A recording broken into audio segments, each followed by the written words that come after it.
Congolais totalement congolais na ba congolais ndam. C'est-à-dire basali moi ligue na bango ba congolais ba ndam ba compléter pour ça liboké.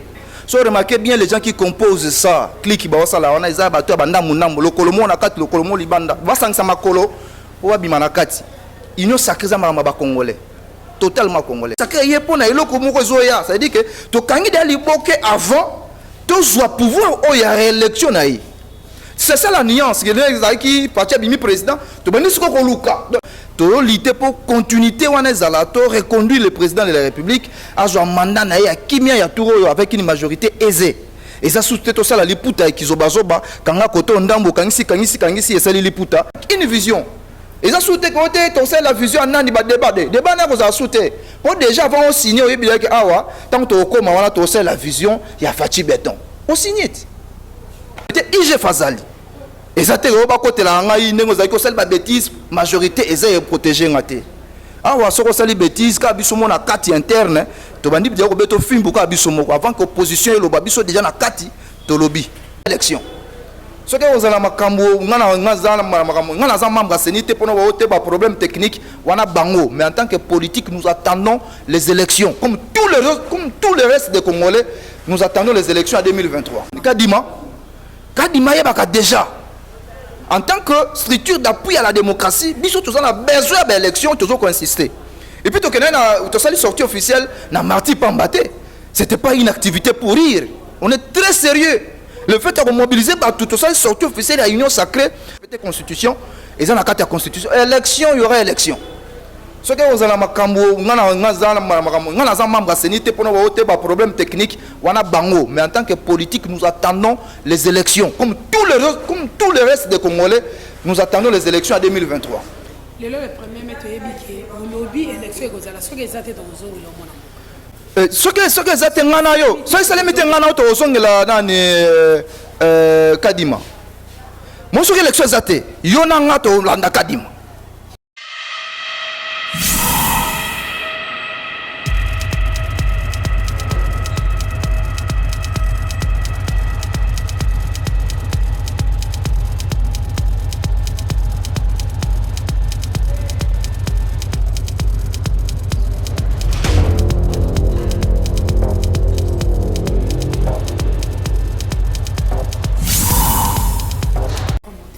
Mbote mon amboka.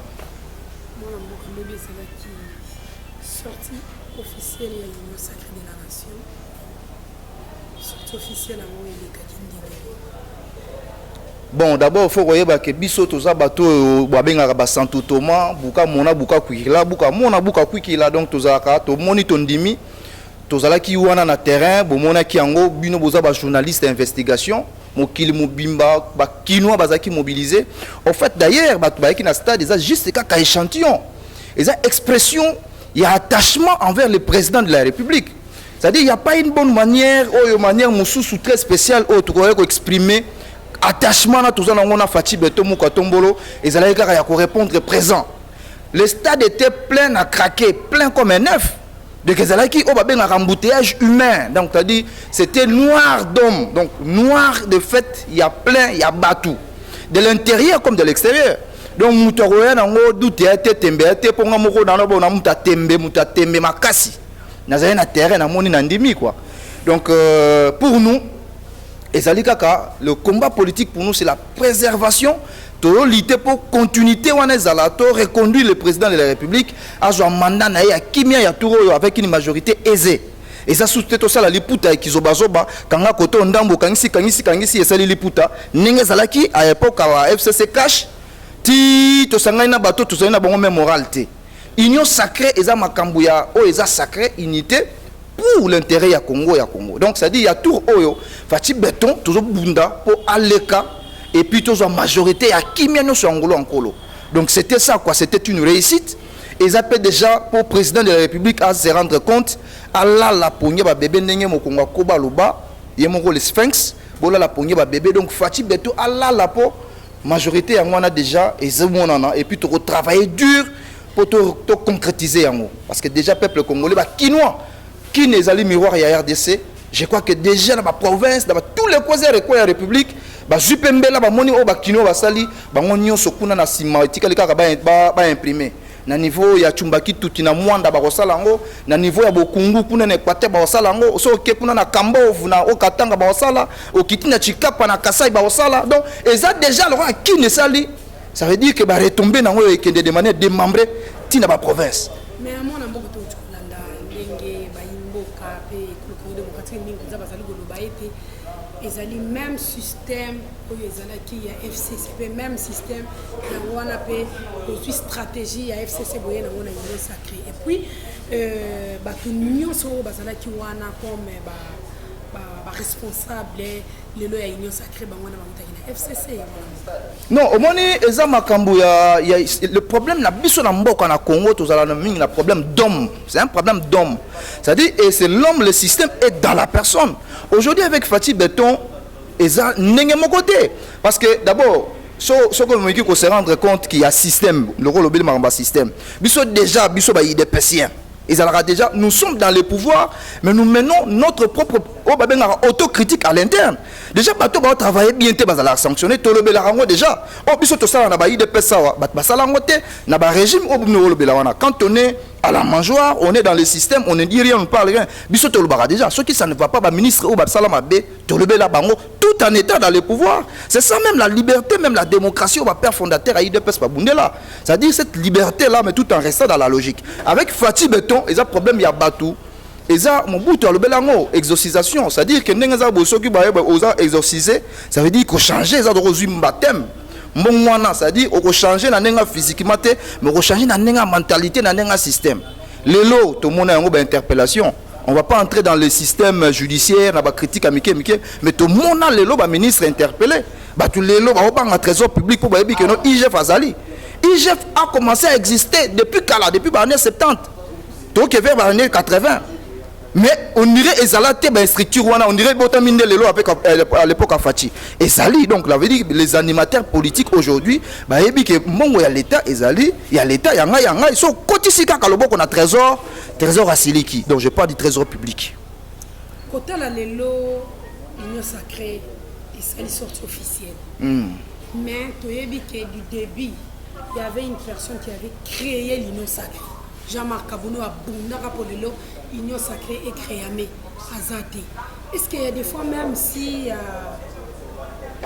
beta netitolo banandenga libanda lelo absence nae na kati ya union sacrée en tant que président de la Ligue des jeunes et IDPS Kibasa et ça la ndenge ni tant que Kaboun lelo azana kati ya prison et puis yemta bunda ke mabunda lelo azala anate union sacrée pe ebota te omoni baloba bon omoni biso to ba mingi na ba sagesse c'est-à-dire kolukate oye ba mutu aleki na nzela loko ba oya sala yango parce que bato ba oleka bato oleka kaka c'est-à-dire la voie publique c'est la voie publique nzela omoni politique eza en dehors d'être une science un art c'est aussi une discipline ça veut dire que ezate que tant on est ngabuna kata IDPS qui basaboye lelo je peux me permettre de tout dire, de tout faire. C'est-à-dire il y a une discipline à suivre. La façon de faire. Bino ba journaliste au bien en ligne éditoriale. C'est-à-dire ce qui est ligne éditoriale, il y a bino il y a organe de presse. Et ça babo ke boy. Yo so tengami. Ça veut dire que au cours défier ligne éditorialité. Il faut rester dans la logique. C'est l'aspect disciplinaire, il y a politique.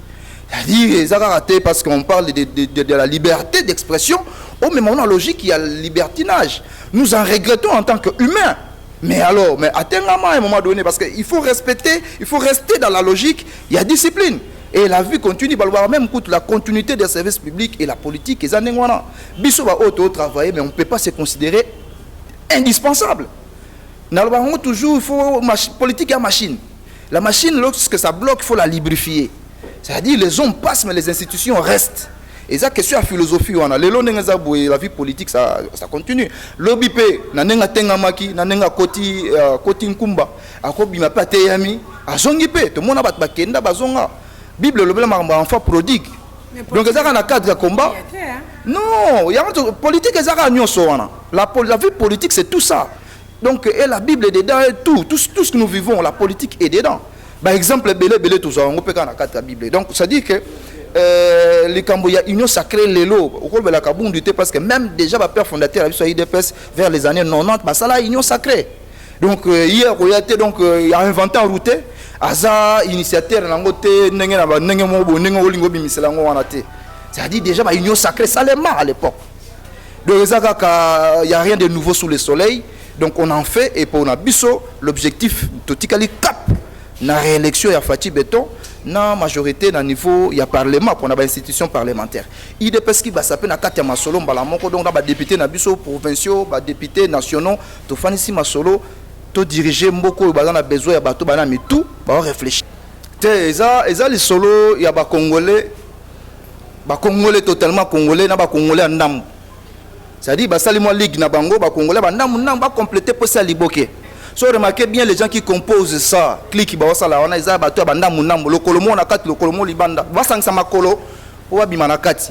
Union sacrée za ba congolais. Totalement congolais. Les gens qui se sentent congolais. Na côté mamba d'origine tout ça ba débat wana ba petit détail té. Mais union sacrée eza affaire ba congolais. Voilà pourquoi nous continuons à insister que la porte est grandement ouverte. Tilelo en tout cas porte eza ofungwama mutumo ba kangele porte na mutute to okota. Mais au basala wana basana bango lelo déjà ndengeza boye. Moi je le dis et je continue à le dire. Ce n'est pas une question de texte. Eza déjà question à mutu.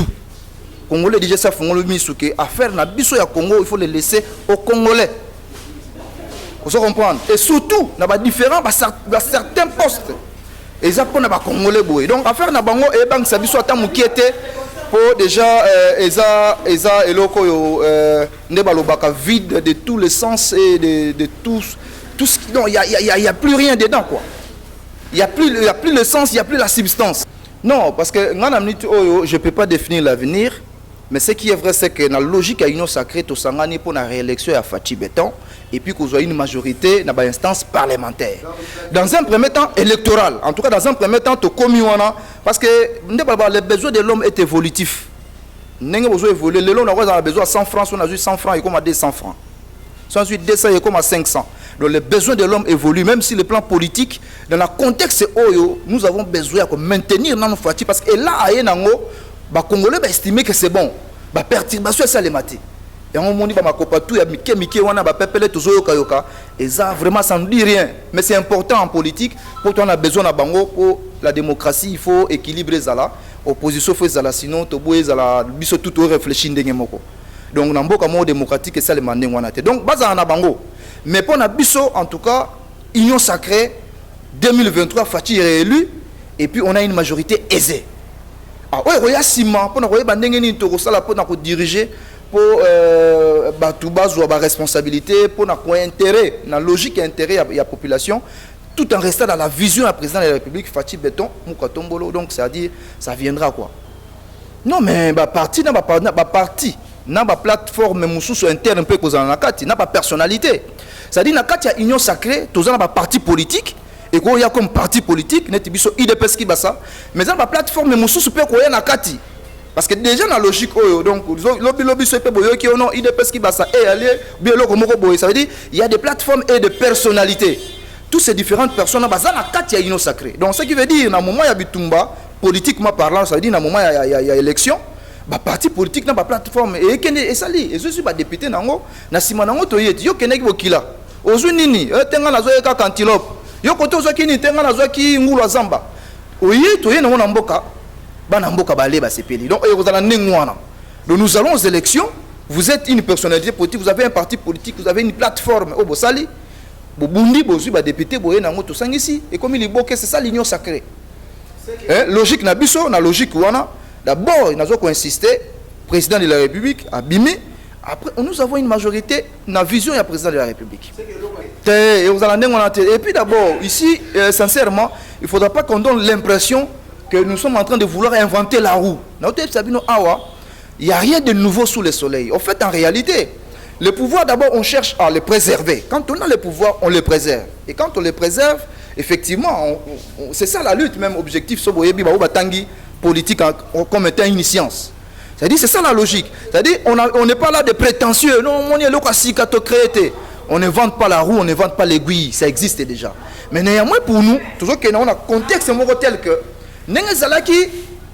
au moins, on n'a pas de différence pour comprendre. Au moins, on cherche un parti politique, cherche à accéder au pouvoir et le maintenir. mais soit bien contexte au peut perdre botama et botama ezaki derrière la carte à pouvoir afdel ba koti comme bambila parce que tout ça en deni pour continuer comme groupe armé ba créer parti politique ils avaient déjà le pouvoir. Oh ba parti politique nous a créé parti politique pour côté na pouvoir. Tout dépend de l'origine, tout dépend de la stratégie ezali. Donc les longs ngenza bonaka na compte ya union sacrée. Ça veut dire que tu fandi to tche maele to zo kende pour to obtenir. Parce que mandat oyo fati aza président lelo eza déjà ils ont kende vers la consommation. C'est-à-dire que l'union sacrée est pour naïlo comme Zoya. C'est-à-dire que tu kangi d'aller bloquer avant, tu dois pouvoir ou y a réélection naï.